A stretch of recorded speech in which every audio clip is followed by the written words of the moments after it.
Welcome back to NorCal 40B. I think we're at session 22. There's the thing we're aiming for at the end. Some videos are not scripted, some videos are not planned. Well, this one, I'll tell you what I just finished with. So the transmit circuit is finished. I wired up T1 and L2 and had to go look in the diagram just to make sure that the pin diagram or the pin out for the 2SC, then it is not a 5964. In this radio, it is a 2SC, and it's too dark right there. It's a 2SC 2078. So I went to look that up online and verified that from the front, with this fancy 3D picture, you can see it goes base collector emitter. And so if you find out that's true and then you look at the board, you need the transistor has to be basically facing away from you to make it base collector emitter, so that the base goes to R14. There's base going here, collector, and emitter's grounded. So that's the circuit there. I don't think there was anything interesting other than the fact that when you look at the diagram in both the original NorCal 40A and the NorCal 40B manual, when they tell you how to wind the toroids, they always seem to show the wire coming over the top on the left. And if you do that, it seems like they're backward from how the board layout ends up. Same with here. So the leads that go down to the board are a little bit unexpectedly crooked, but I'm okay with with that. I might, next time I do it, I might look at the board to figure out how the toroid should be oriented before I start winding. But let's let's cut to the chase. Let's connect it up, see if it still makes some receive noise, and let's see if it can make the transmitter work. So we'll put the audio in and then we'll power it up. That's a good sign. So it hasn't smoked yet. And this time around we'll need a key, so I'll connect that up. And let's see, we'll get this over where you guys can see it. And then we'll lock it in down here so it doesn't keep spinning around. And then, let's see, we'll try some gentle testing. I think I'll start by turning the drive control down so that even if it wants to transmit, it shouldn't. And the drive control is right here, so it turns down the driver, so there shouldn't be much going on with that set to minimum. So we're going to grab the scope and we're going to see if we have a drive signal. And if you remember when we were somewhere around, I think session 19, we connected this up and we could see the VFO and we could see the transmit mixer signal and we could see the 7 megahertz out.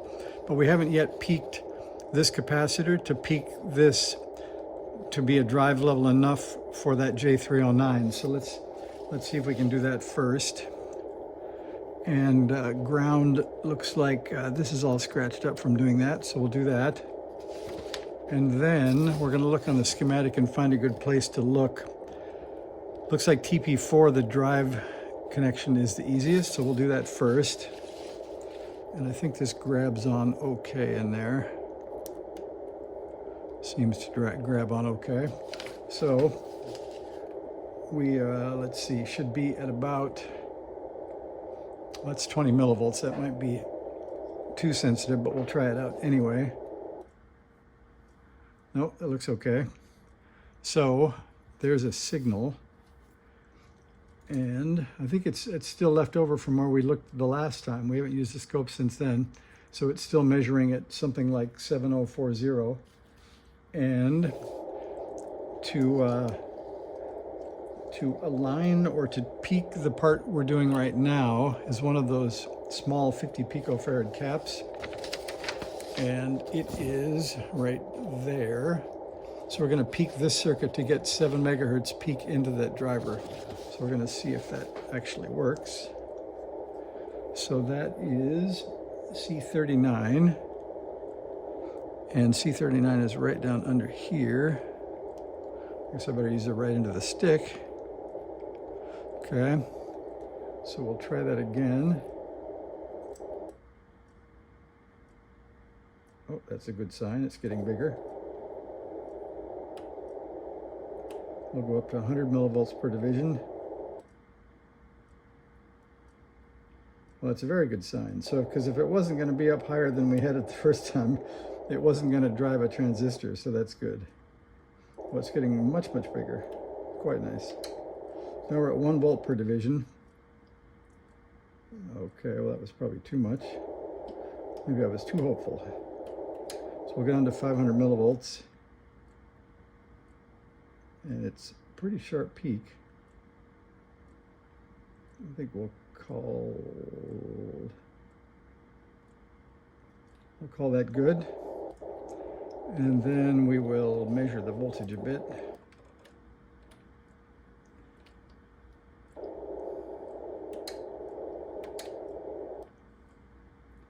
There's 200 millivolts per division. And 2, 4, 6, 8, 10, 12, 14. That would be 1.6, so that must be, I don't know, volt and a half, something like that, or a little higher. So that's good, because we need that to be enough drive to drive the base of a transistor. And if we're not over that junction voltage, it's not going to do much. So now I think we can probe.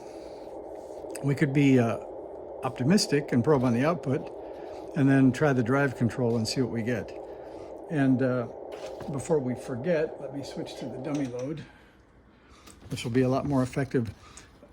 We didn't expect anything out yet, so let's just verify that nothing is coming out before we say that we didn't ruin the airwaves before we switch to the dummy load.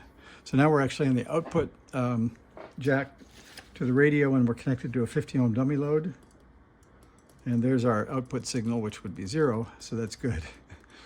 So there shouldn't be really anything left to tweak. So let's just try advancing the drive control and see if we have a transmitter here.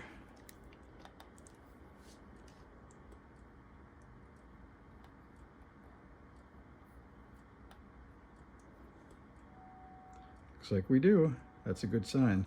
So now we better get up to something more like 5 volts per division, because we're expecting a real transmitter. And I think if we credit Hans Summers at QRP Labs, the voltage that we're going to measure across this 50 ohm load squared divided by 400 would be the power. So if we get, for example, 20 volts, that would be an easy number to square, and that would give us a watt. So let's just see if we can get 20 volts peak to peak.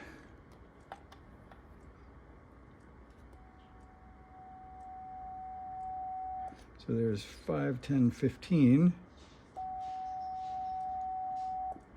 I think we're about there. 5, 10, 15, 20, that's about 22.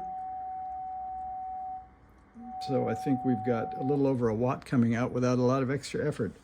And so far it looks quite clean. It doesn't ring or oscillate. And somebody asked me about R18, which I haven't put in yet. But so far I don't see a sign of oscillation. Looks pretty clean. We got a side tone. We got a voltage there of about, I hear my phone, that's all I hear. That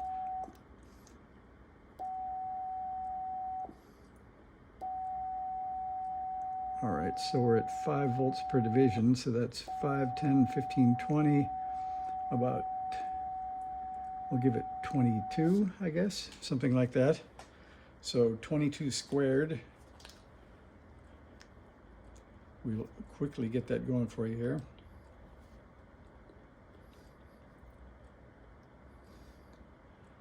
So, turning your iPhone sideways, you get a scientific calculator if you're lucky, and you get 22 squared divided by 400. We got 1.2 watts coming out, which is enough to play with most of the NorCal 40s I've played with. So I think that's a success. If you're looking for more, I suppose you could start tweaking inductors and doing things like that.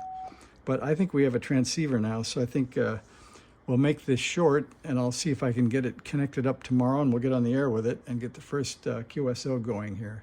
So 22 shots. The testing was at session 22.